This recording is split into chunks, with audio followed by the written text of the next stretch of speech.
We're good to go. All right. Good evening, everyone. Good evening, my listeners. And I, Dr. Swati Bhayana from Fortis Memorial Research Institute, Gurgaon, India, welcome you all once again to this webinar series of innovations in pediatric hematology, oncology, and bone marrow transplant unit. And we have been really blessed to have the companionship and mentorship of very amazing mentors in the field. And I welcome you all to this series of brain tumors that we have been organizing. So, welcome my seniors, my colleagues, and my juniors who have been really flooding my mails and messages and boosting us up to carry on this series and flooding us with their questions. Thank you so much for all the contribution and always looking forward to discussions and mentors with all these amazing speakers that we have. So, in this beautiful month of festival that is going on in India, I take extreme pleasure in inviting Dr. Michael Fisher.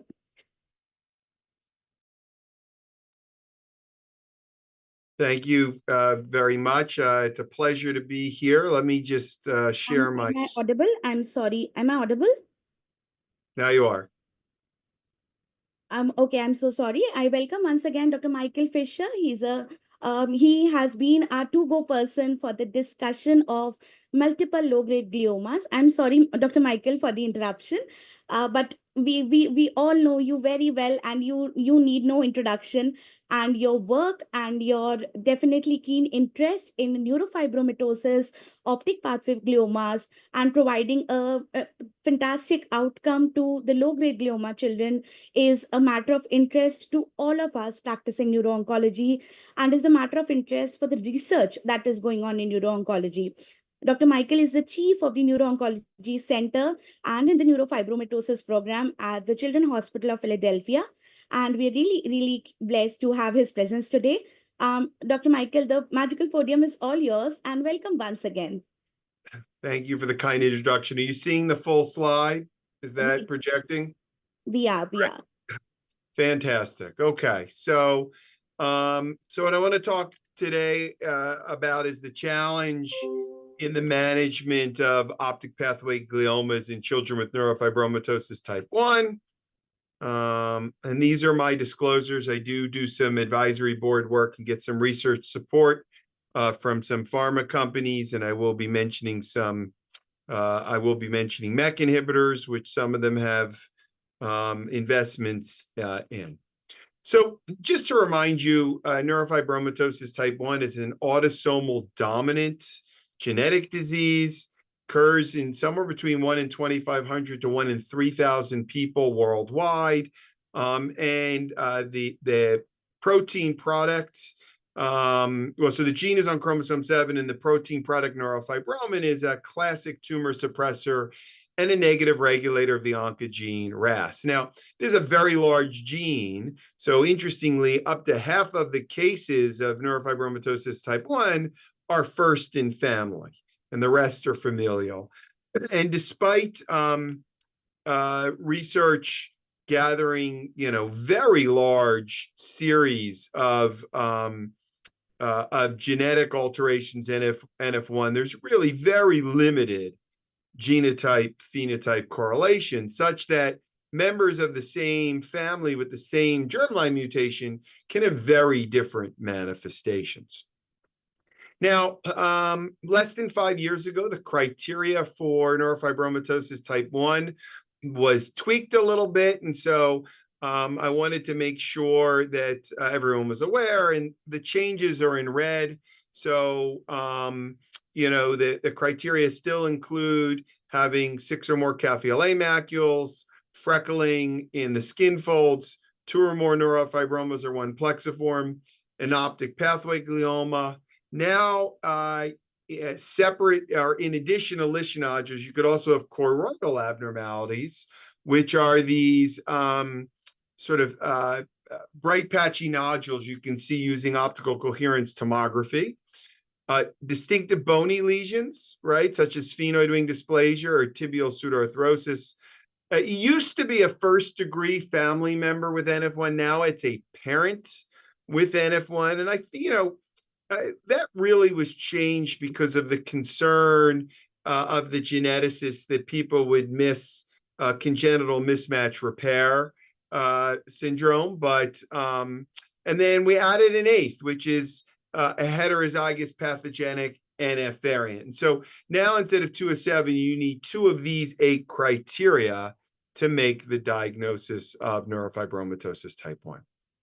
But remember, those are only the diagnostic criteria. This is a multi-system disease, that has bony complications, increased risk of seizures, vascular complications, both in the CNS and elsewhere, cognitive issues, autism, et cetera. And so this really requires a host of medical professionals to take care of these patients. Now, my interest as an oncologist and as a neuro-oncologist in neurofibromatosis type 1 is that it is one of the most common tumor predisposition syndromes, and the tumors they're most likely to get, right, are CNS gliomas and tumors of the peripheral nerves. But there's an increased risk of malignancy of all types. The most feared is the malignant peripheral nerve sheath tumor with an 8 to 13% lifetime incidence. Most commonly, we're seeing low-grade gliomas, but high-grade gliomas happen too. And then I've listed a bunch of the tumors that are particularly high incidence in NF1 compared to the non-NF1 population, including JMML, rhabdomyosarcoma, pheochromocytoma, gastrointestinal stromal tumor, and breast cancer. And so how do tumors form in NF1? And we sort of have to start with looking at the pathways, right? So the protein product of the NF1 gene, neurofibromin, right, is basically accelerates the conversion of active GTP-bound RAS to inactive GDP-bound RAS. So when you lose the second copy of neurofibromin, right, you now have unregulated RAS signaling. And so you have increased signaling down RAS effector pathways. And that is what prompts tumor formation and progression.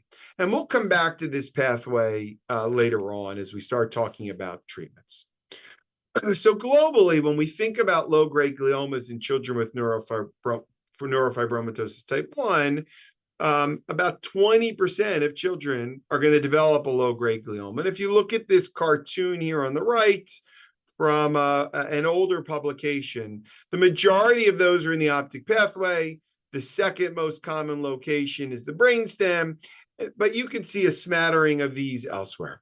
Now, historically, most of these tumors haven't been biopsied. And and the majority that were biopsied have been grade 1 pilocytic astrocytomas that were presumed to be NF1 minus tumors.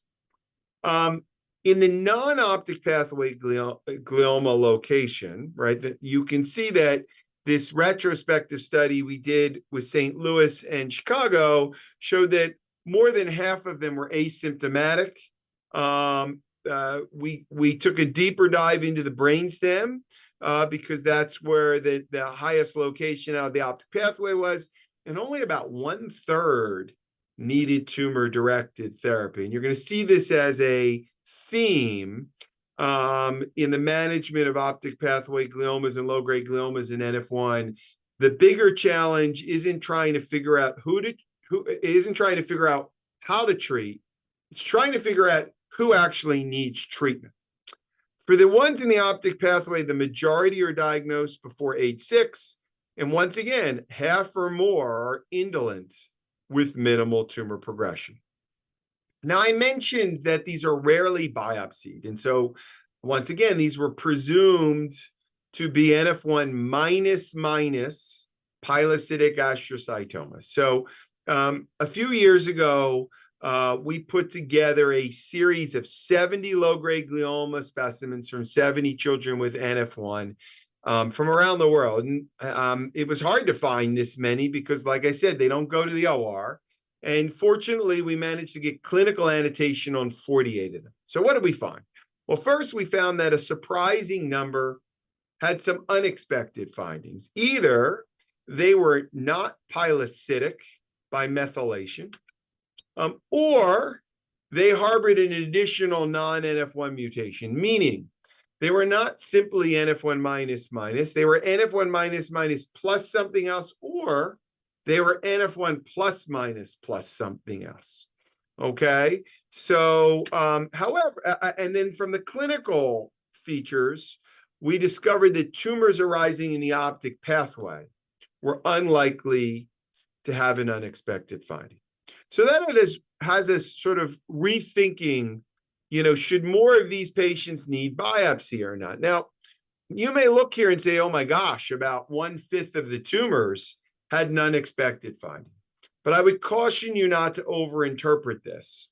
This is 1/5 of tumors that someone decided needed to go to the OR of a group of patients who for years and years and years, no one sent to the OR. And in fact, if we extrapolate to the Children's Hospital of Philadelphia data to all NF1 children diagnosed with a low-grade glioma, that percentage would drop to less than 2% because most of these tumors aren't treated. Most of these tumors, don't have any intervention at all. So it's actually a much smaller number. So how do we think about this? So globally, what I would say, given the overall low occurrence of finding a non-NF1 mutation or a non-pilocytic astrocytoma, routine clinical biopsy of a typically appearing low-grade glioma in a patient with NF1 is not indicated.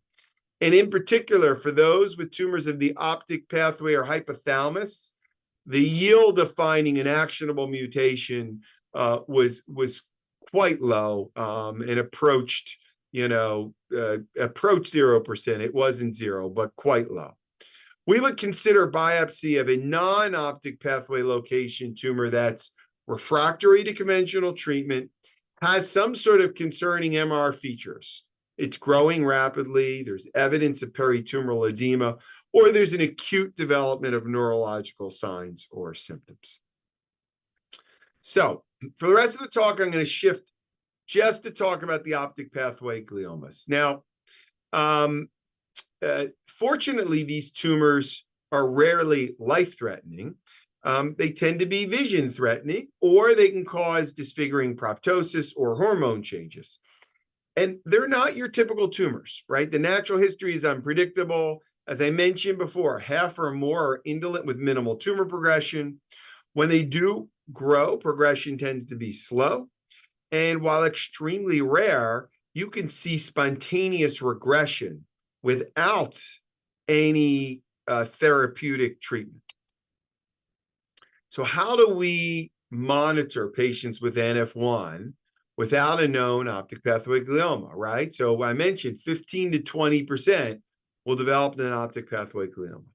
Principally, we do this with eye exams, right?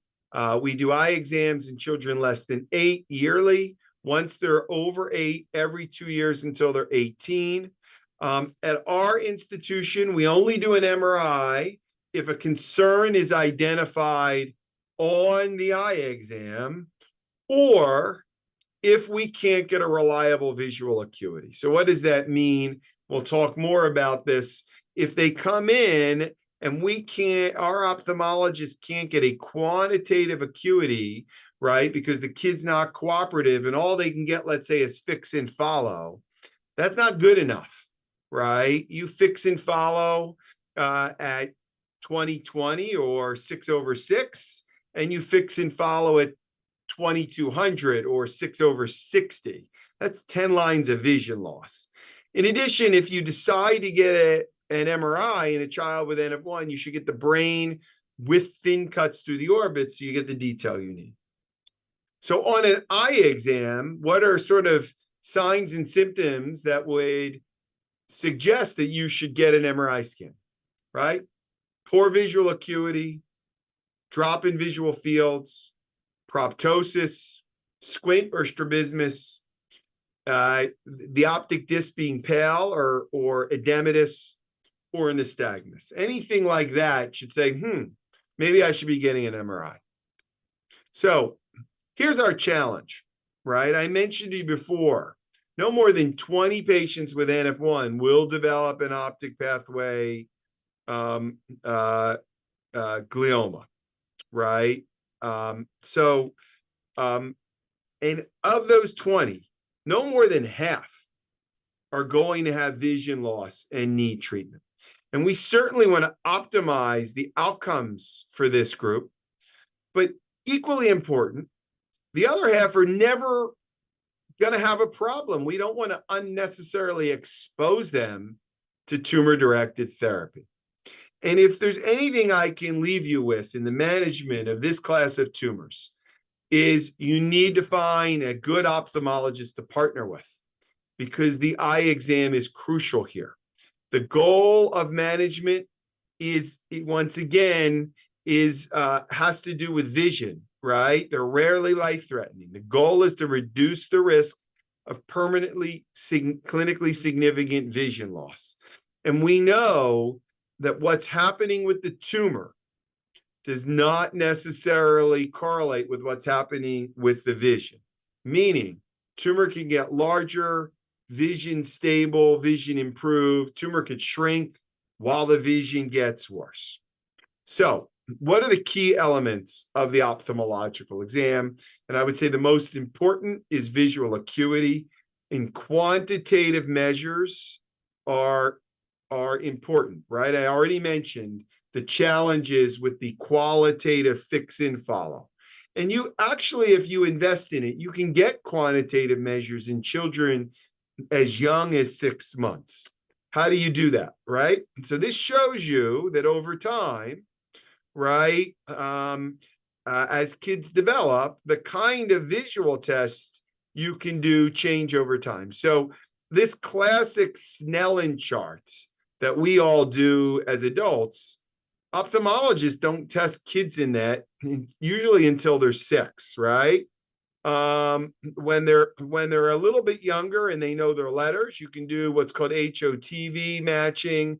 Even younger children, before they learn their letters, can do figure matching.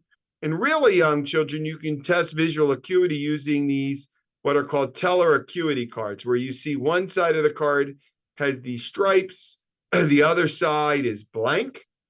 And if you know the distance from the card to the child, you can change the thickness of the stripes and make them successively thinner, such that the kid no longer sees the pattern. And we're basically taking advantage of the fact that a young child is going to want to look at the interesting pattern and not the blank side.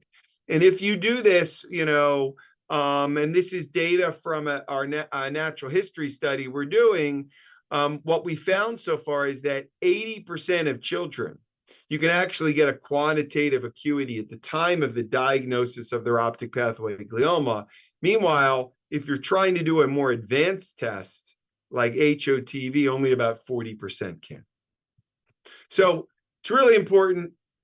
Invest, collaborate with a good ophthalmologist, try and get visual acuity. Now, the other important thing to understand is that vision develops over time, so that you don't have 20/20 or 6/6 visual acuity at birth. You don't develop that till almost 6 years of age. So you need to understand that there are age-based norms.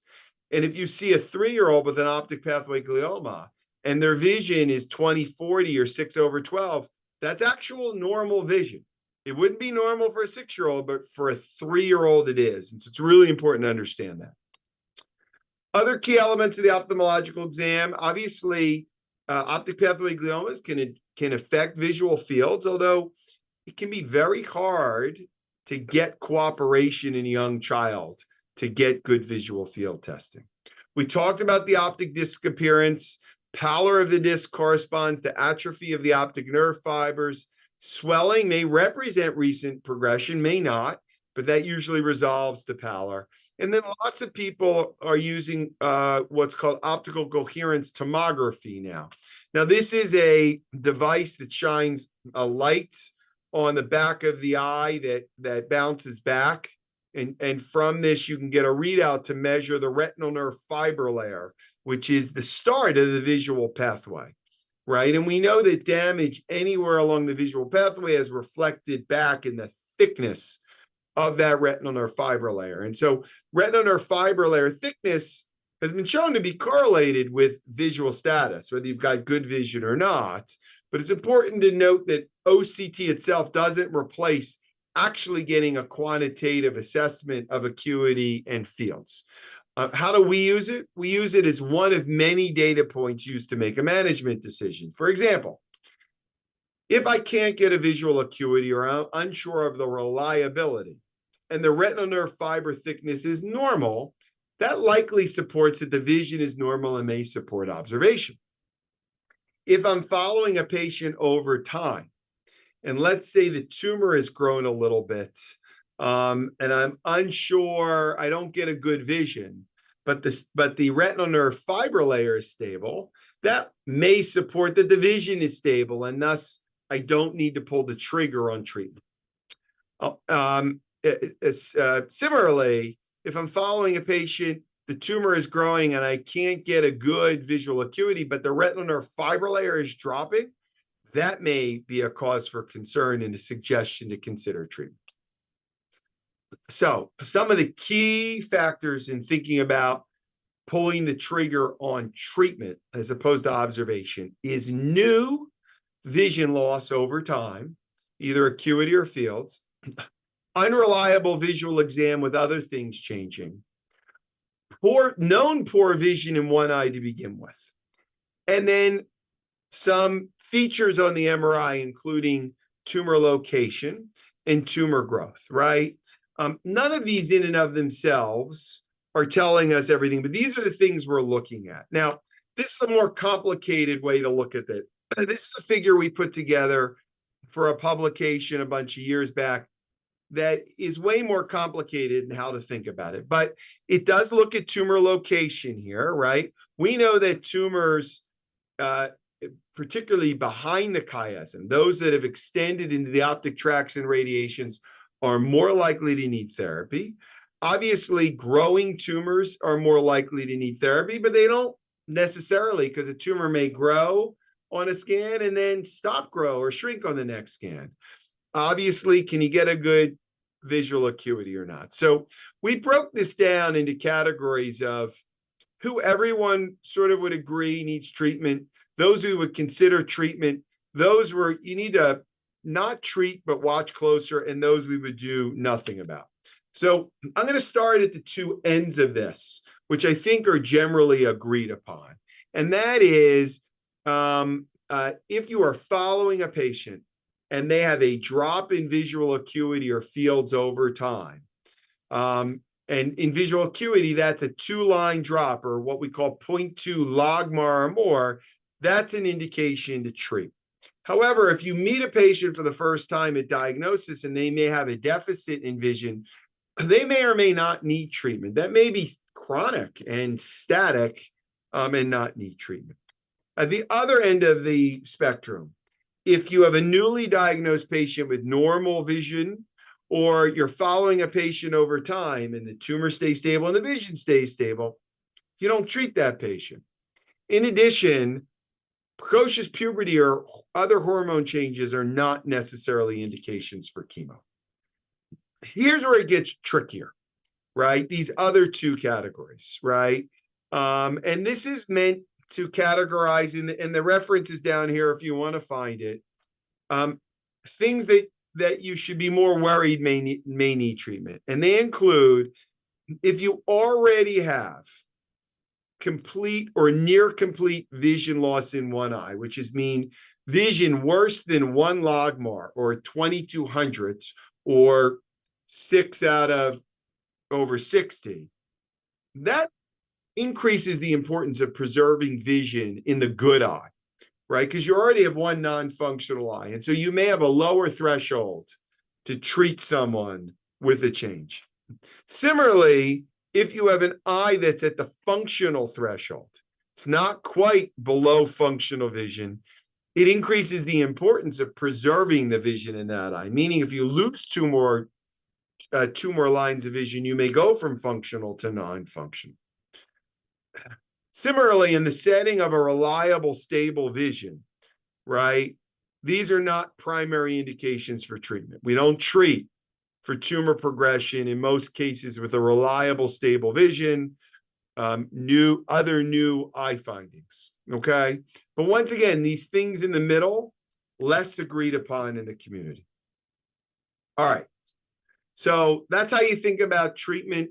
How do you follow a patient with NF1 and a known optic pathway glioma that you're not treating?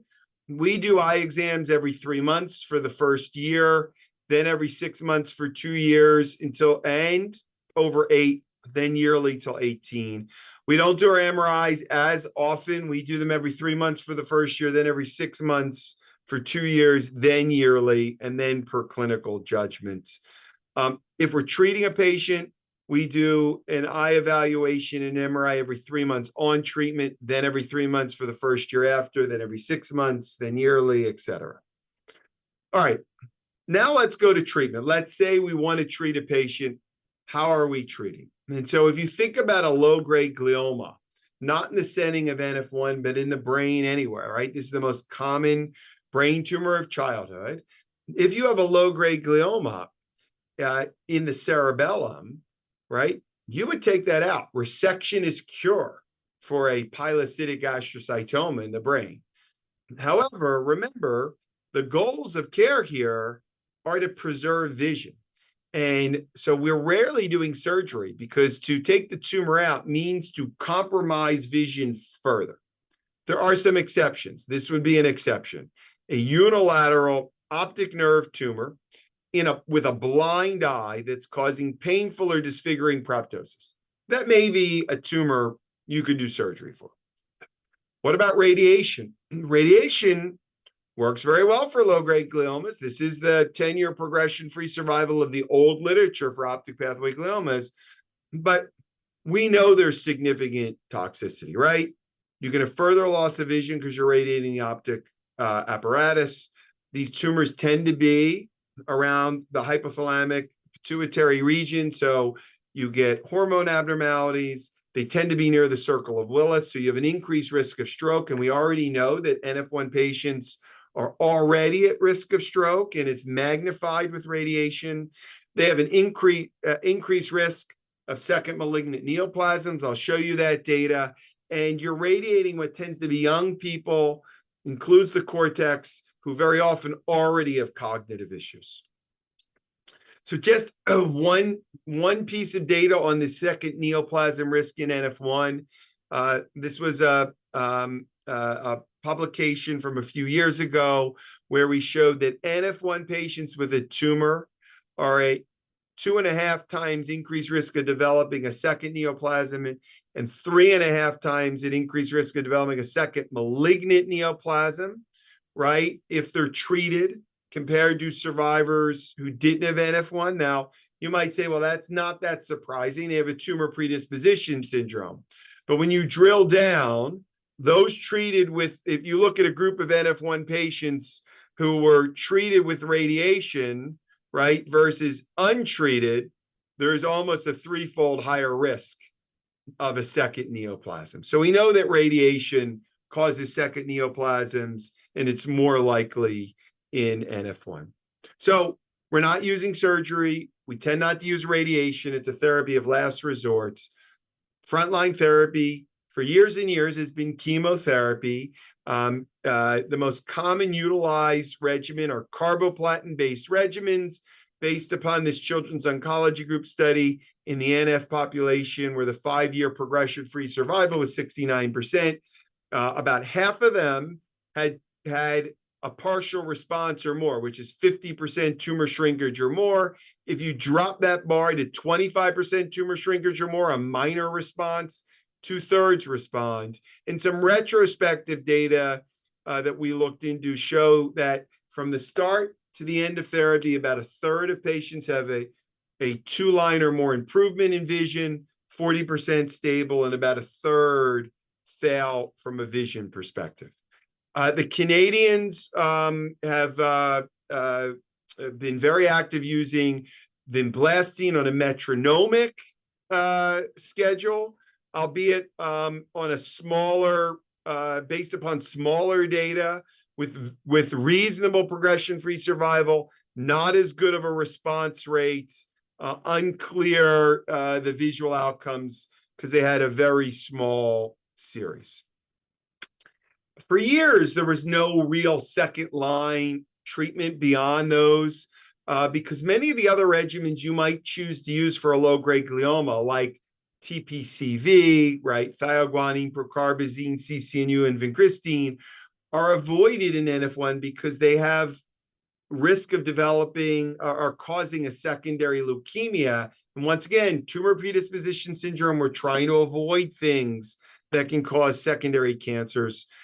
Many people have looked at using bevacizumab, which can actually be helpful for visual recovery. But really, we've been very focused on molecularly targeted agents. And I'm just going to give you one example, which is the use of MEK inhibitors, right? Why are we using MEK inhibitors? I'll take you back to this NF1 pathway. You've got increased signaling down RAS effector pathways. And so we're just trying to block downstream of the increased RAS signaling. A lot of excitement for MEK inhibitors based upon this initial publication from the Pediatric Brain Tumor Consortium of 25 patients with recurrent low-grade gliomas in the setting of NF1, 40% response rate, a wonderful 2-year progression-free survival. The visual data, no one got worse, not a lot of improved vision up front, but they didn't do that prospectively. And everybody looked at this waterfall plot and this progression-free survival and got really excited, right? And so some people started using MEK inhibitors up front. So does that actually make sense? So here's the data, right? 40% PR rate, 2-year progression-free was 96%, and we had no idea what the 5-year progression-free survival was at that time point.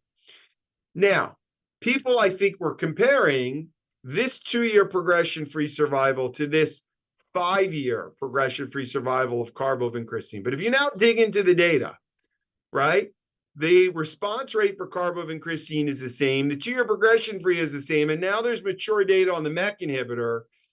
Carbovincristine seems like maybe it's doing better, right? And remember, this 2-year progression-free survival was still on therapy. It was 2 years of therapy, whereas carbovincristine was 15 months. So we still believe that carbovincristine right now is the frontline treatment for NF1-associated low-grade gliomas.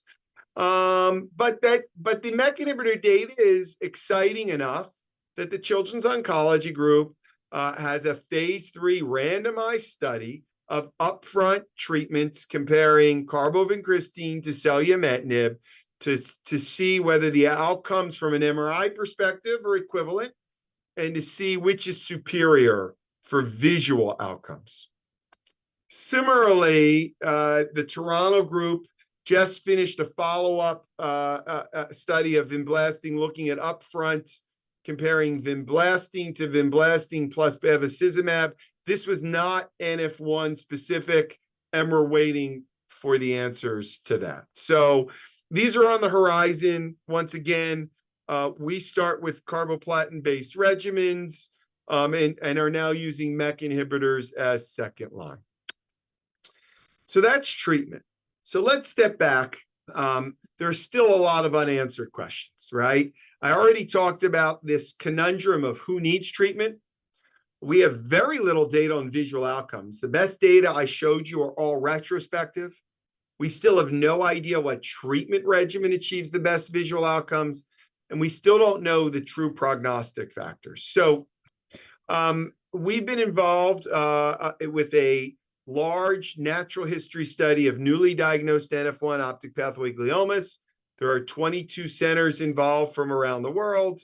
The goal is to enroll 500 patients at the time of their diagnosis of their optic pathway glioma. We now have over 300 enrolled, but this is the data when we had 281 and all the institutions involved. And this is just a preliminary snapshot, right?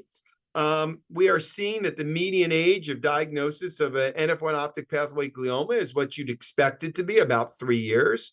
Most of them diagnosed by the age of 6. But there's this interesting tail here.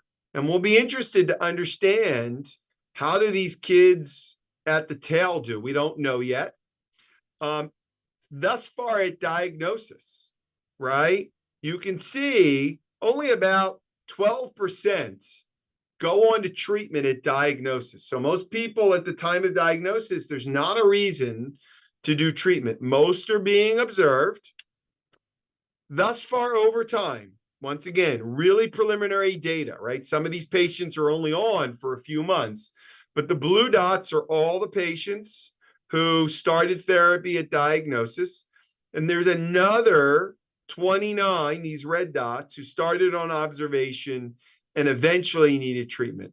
Right now, if you're monitoring a patient, observation, the median time for a patient who needs treatment on the observation arm has been 9 months, but the range is up to 2 years. Once again, really preliminary data. So, what's the summary here, right? If you're going to take home anything from this, be thoughtful about who needs treatment. Most NF1 low-grade gliomas don't require treatment. The main goals of management should be preservation or improvement of function, which for the optic pathway gliomas is vision. Hopefully, I've left you with the huge importance of quantitative visual testing for optic pathway gliomas, and these new molecularly targeted therapies are promising. So I just want to end with a case, really briefly, if you think I have 2 more minutes. Will that work? Definitely. Just to sum it up. This is a real case of a patient of mine. In fact, I just saw this child yesterday. She's 15 now, actually, and she came for follow-up. But I first met her when she was 4. And someone had done a screening MRI of the brain at an outside hospital. Once again, we don't do those, but it revealed this optic pathway glioma, and they referred her to us for a second opinion. The mom had noticed that she had developed breast buds at age 4. And she came to us, and this was her eye exam, right? Her visual acuity was 20/30 in each eye.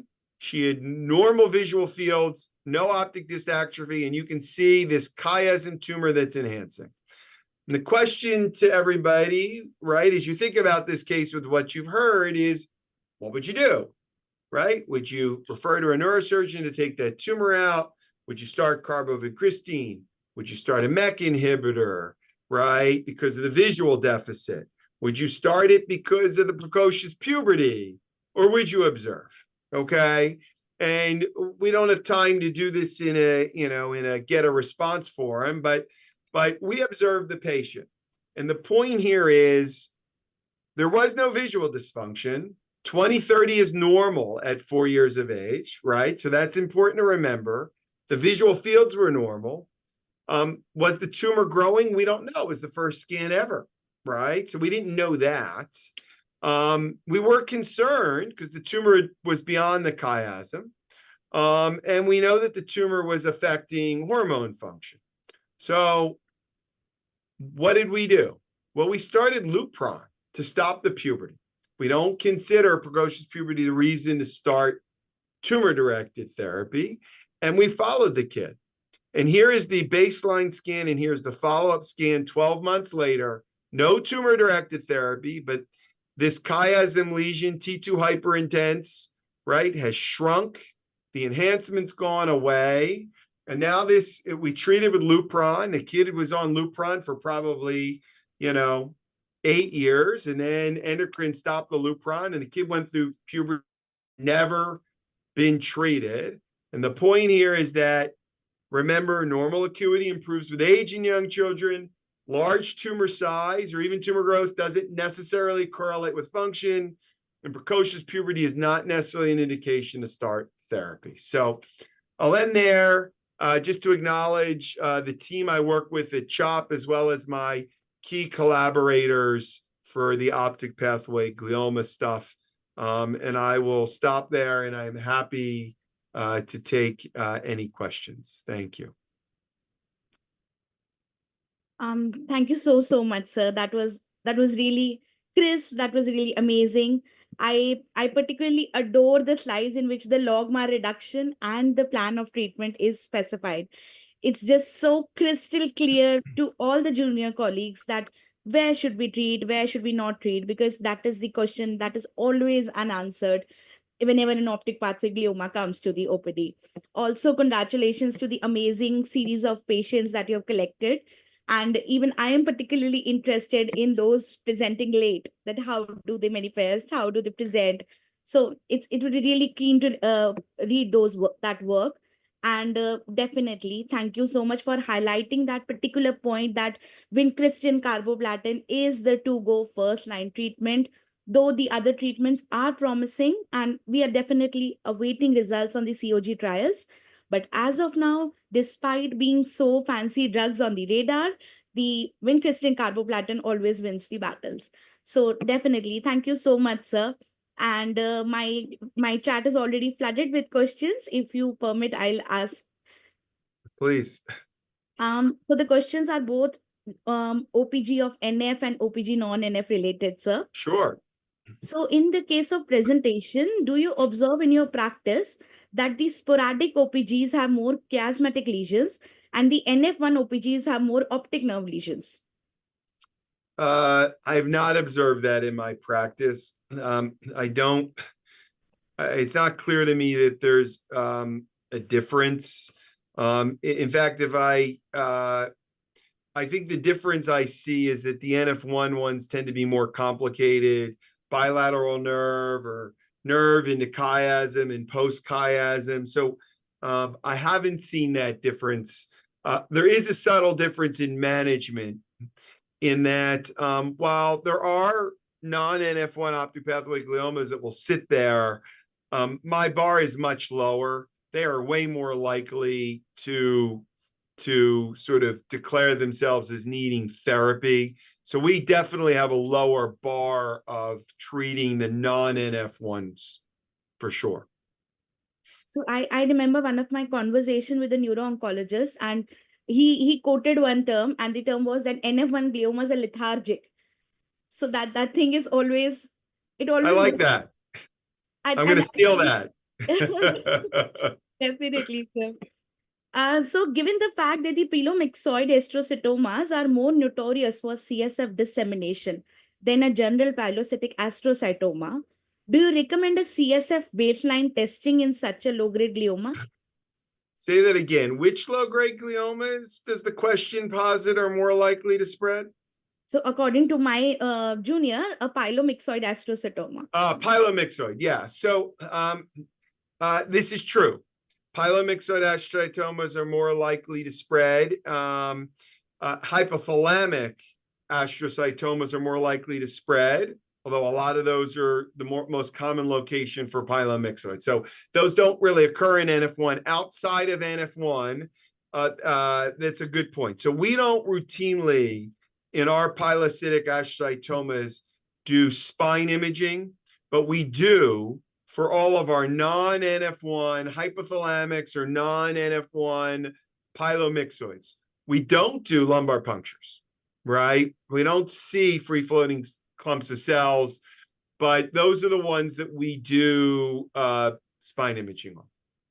It's a good point. So, when we are diagnosing in less than 1 year of age, the visual acuity testings have been defined, but it's definitely one topic of discussion always. So, do you recommend that in less than 1 year of age, I mean, treat all OPGs? No, to treat. So a couple things. We recommend convincing your ophthalmologist to invest in teler acuity cards. I'll tell you, it's very interesting. When we set up the natural history study, I think we thought we'd be lucky if we could get 60% of quantitative visual acuity at diagnosis. But we trained everybody and the ophthalmologists and the ophthalmology techs in how to do teler acuity cards. And we have over 80% we're getting acuity. So one is I do everything you can to get acuity. I would not empirically treat because most of those kids don't need treatment. But you have to start using your softer signs more. If they can't cooperate and you can't get acuity, you have to start looking, is the tumor growing? Is there new optic disc edema? What's happening with the OCTs? You're going to softer signs, but I wouldn't necessarily treat just because you don't know. But your bar is going to be lower in a growing tumor if you can't get a reliable acuity than it would be in a growing tumor with a reliable tumor. Once again, I'll watch a tumor grow through successive scans if I'm confident that the vision is normal, because I know it will not be inexorable growth. So I really admire the fact that you're not doing routine MRI screening unless some vision signs crop in. That I'm really already impressed and a Vision fan of your. signs are unreliable acuity. That's the key here, right? Yes, if we get acuity in an 8-month-old and they have nothing else, and we get quantitative acuity, we're not scanning. We're not. Remember, most of the world doesn't scan anybody with NF. They completely rely on the eye exam. A smaller percentage of the world does screening MRI scans. We've sort of taken out a middle ground here, right? To me, if you've got a normal eye exam, you have to prove that you've got normal acuity in both eyes, which can be hard to get. And so that's how we've balanced this between who to scan and who not to scan. So you do visual acuity screening as well as OCT in all cases, sir? We don't get OCT in everybody. There's that portable device you can do, but that's more research. So it's very hard to get OCT in the young kids, but we do acuity screening in everybody. We do those teller acuity cards in everybody. And like I said, in some 6-month-olds, you get an acuity, right? Sometimes you can't get a quantitative acuity till they're 2 because they're just that uncooperative. But you'd be surprised at what you can get if you invest in doing it. Definitely. So one of my colleagues is mentioning an unfortunate case that they came through in which there was optic pathway glioma in one eye and a glaucoma in the other eye up front because of NF. So they preferred treating that kid. So they wanted to know your take on this. I guess it depends upon the glaucoma and what was going on, and what the vision in that eye was. I would treat the glaucoma, right? The glaucoma sounds like unrelated to the optic pathway glioma. I treat the glaucoma. Now, if you told me the vision in the eye with the glaucoma was declaring itself or not, you can't cookie cut it, right? You've got to think in terms of everything that's going on. Too much things happening together, agreed. So do you clinically screen optic pathway glioma for NF at diagnosis, or do you do a NGS-wise screen in all patients of OPG? You screening for NF per NGS? I'm screening for NF with a physical exam to start with, and a look at the MRI scan. So if I look at this kid and he's got capital A macules, let's say it's a young baby with 4 capital A macules and a large head and some T2 signal abnormalities, I say they have NF1. I don't need a genetic test to know. If they're older, let's say they're 5 or 6, and they have no signs of NF1, not a capital A macula or not, I'm like, that kid doesn't have NF1. If it's the in-between kids, like some of them are just obvious, and some of them, a young kid, maybe one capital A macule, maybe I'm not sure. Those are the kids I would do germline testing in, but I don't know that you have to do germline testing in everyone. On the flip side, in our non-NF1 kids, we don't do a lot of empiric treatment. We'll empirically treat a classic optic nerve only glioma because to biopsy that tumor will likely sacrifice vision. But if you've got a chiasmatic tumor and you don't have NF1, we're likely sending you for a biopsy because we think our neurosurgeons usually can get a piece of those. Usually they're big enough they can get a piece. They're not into the chiasm. We want to know the molecular profile. So we want to know for sure it's a pilocytic. Yeah, and actually, I agree with that approach because even we do a clinical case to case based decision based for NF.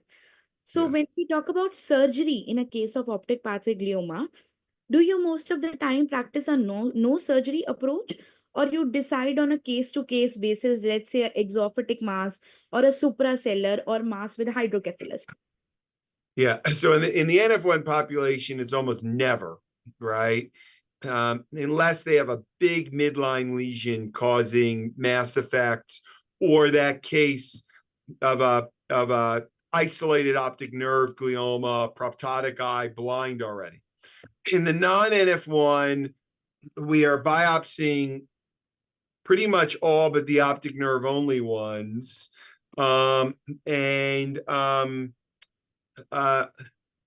we're never trying to take the whole thing out in a big midline chiasmatic.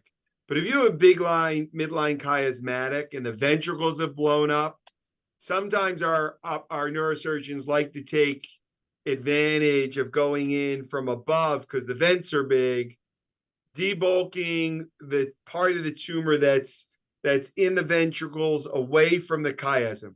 I will warn you that we've had kids with normal vision that happens. Then there's a, and they do an endoscopic third ventriculostomy and things shift. And just by things shifting, the kids come out of the OR with some vision loss. There are some dangers, but those are the kids that we're most likely to debulk. I find a lot. The other thing we have to do is sometimes our surgeons need to go in to drain a pesky or cyst or fenestrate a cyst in a solid cystic pilocytic mass.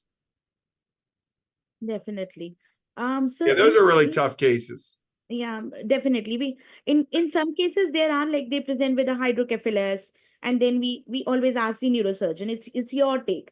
Do you think Yeah. you can do a smooth sway here? Do you think you'll come out without damage? Then it's your take first, definitely. When we talk about treatment, sir, what is your take on carboplatin hypersensitivity? How often do you observe it? So we have a publication on this. First author is Shaw, first initial A, from a few years back. It's pretty common in the 20% range. At our institution, we are pretty aggressive about desensitizing. We have a desensitization protocol, particularly if it's just grade 1, grade 2. So when we have a hypersensitivity reaction, we usually try and take a break for a few weeks, and then we start. We extend the infusion from 1 hour to 2 hours, and we pre-med. If we have a significant reaction that we need to do desensitization, then they have this whole protocol every time they come in that we do. We've been fairly successful at getting kids through. But once again, if they had a grade 3 or a grade 4 reaction, they're more likely to have another serious reaction. If they have a grade 1 or 2 reaction, we're pretty aggressive, particularly if we've had a tumor response or a vision response, and we know that carbo's working. I will say that we're probably outliers in how aggressive we are about desensitizing. So I can try and refer you to that paper while we're talking. I'll see if I can find it on PubMed. Oh, definitely. I would definitely take a read into it and pass it on to my colleagues as well, because we are particularly, I won't say it's a LMIC thing, but we are particularly scared in re-challenging carboplatin once we have had the like a grade 3 reaction. Yeah, and I will say when we first started doing desensitization, we did it. I dropped it I found it pretty quickly and dropped it into the chat. When we first started doing desensitization, we would do the first 2 in the ICU. We just do it in our day hospital. We've been doing it for years, but you have to have nurses who are on top of it, et cetera. But yeah. And in the face of carboplatin hypersensitivity, do you go to vinblastine monotherapy? And do you think that's gonna be? This in this day and age, in an NF1 kid, I'm more likely to use a MEK inhibitor as second line. The other thing I would say about MEK inhibitors, this is not based upon published data, although people are looking into this. There's a big concern in the community that if you that so we tend to when we use a MEK inhibitor second line, we tend to treat for about 2 years. There's a big concern in the community that a percentage of patients, when you stop a MEK inhibitor cold turkey, will have a rebound growth of that tumor. And I've seen it. I've seen a kid, the tumor back to the original size in less than 2 weeks, present with stroke-like symptoms. So we have gotten to weaning MEK inhibitors over 3 to 6 months when we decide to stop them for something other than toxicity. Huge caution. That is not based upon literature. That is not a standard of care. We need more data, but many people are doing this because of this worry. And I don't know what percentage, but there is this group of patients where I think, who knows what's happening? You're blocking the pathway so hard, maybe you're getting upregulation of receptors, and as soon as you release that hold, you get extra signaling down that pathway and the tumor explodes. I don't know, but we have a worry about it at CHOP. So that's again a worrisome thing, which becomes when we don't have access to the drug, and it's like we can never tell the family till when we are going to do it. So that gives no Correct. promising result to the family. Right. They And if we don't. don't have MEK inhibitors, just so you know, we use vinblastine as second line for us. And do you like second line as in you combine with the BRAF, or you take it like BRAF monotherapy? No.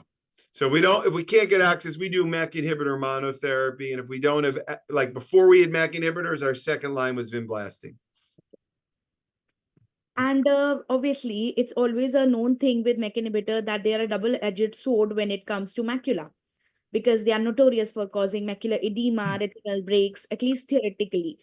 So, and it's also theoretically mentioned that we should have a dilated ophthalmic exam for them every 3 months whenever they are on MEK inhibitors. So, Yeah. what's your take on that, sir? So as a non-ophthalmologist, but one who does some eye research, there will be a publication coming out soon on ophthalmologic complications of MEK inhibitors. So the reality of it is, in children, there's been very few issues of eye toxicity. Don't get me wrong, you need to follow patients. But there's been very few real ocular toxicities, is the first thing. The second is, do I think you need a dilated exam every time? No, I don't. I think you need a ophthalmological exam with an acuity and fields and a look at the discs, but you could look without that. Some people have gotten really fascinated with OCT. If you monitor patients with OCT, you will see some macular changes on OCT. We don't stop treatment for those. I've never seen those turn into an acuity issue, and when you stop the MEK inhibitor, they've gotten better. People get really concerned. I care more about clinical things. If I have a vision change or something, I care more. So yes, you need to monitor patients, but I think the risk is pretty low. So always, it's always a difference between the theoretical thing and the clinical practice. So I'm sure you have a huge number of patients on MEK inhibitors. So, Yeah. and what is your experience on PDL1 blockade in low-grade glioma, sir? I've never done it for low-grade glioma. Is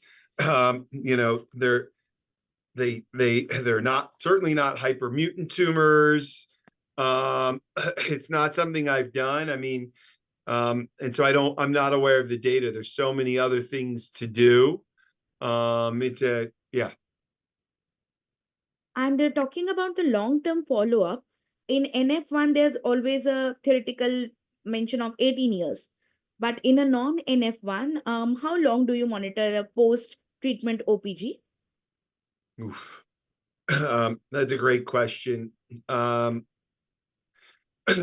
usually monitoring them, you know, I'm every 6 months, every 3 months for a year, every 6 months for 2 years, and probably yearly for about 5 or 6 years, and every 2 years till about 10 years out. Um, my ophthalmologist wants to monitor them with an eye exam until they're 18. Sometimes once they're 10 years out from a scan, I may say to a family, I don't have any data anymore to inform you. You know, if I had a tumor and I was still a child, I'd want to scan intermittently every 3 to 5 years. I don't think we have data to answer that question. That's a tough one. I think it's a dialogue with the patient and the family about what makes them comfortable. So someday we do a collaborative study and then see how long we have to monitor them. That'd be And great. And in non-NF1 optic pathway gliomas, it's always notoriously mentioned that avoid radiation because of a bystander effect of moya disease, a bystander effect of vasculopathy will be seen more commonly.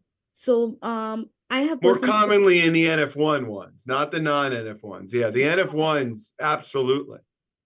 So have you seen that, sir, very frequently in a radiation We don't challenge? we do in the NF1 ones. Yes, sir. Well, we do everything we can to not radiate any childhood low-grade glioma. But yes, I have seen it in NF1, and the publication, the second malignancy paper I was involved with, the vascular paper comes from Nikki Ulrich and others. It absolutely increased risk vascular disease. I can't recall the last time we radiated a low-grade glioma in an NF1 patient. And I can barely, on one hand, the number of times we radiate a non-NF1 low-grade glioma patient.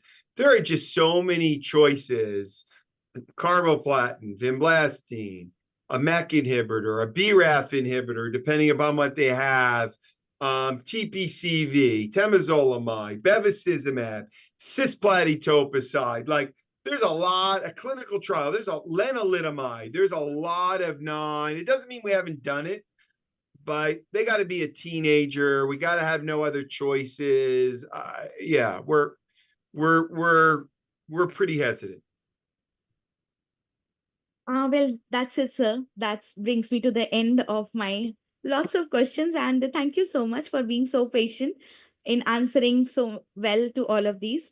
It was an amazing session, sir. And thank you so much once again for discussing this very important topic. And really, and me and my people from India, they be really blessed to have you as our chair today. And thank you so much once again. It's been a pleasure. Thank you so much for the invitation. So have a great evening. Have a great day, sir. Bye.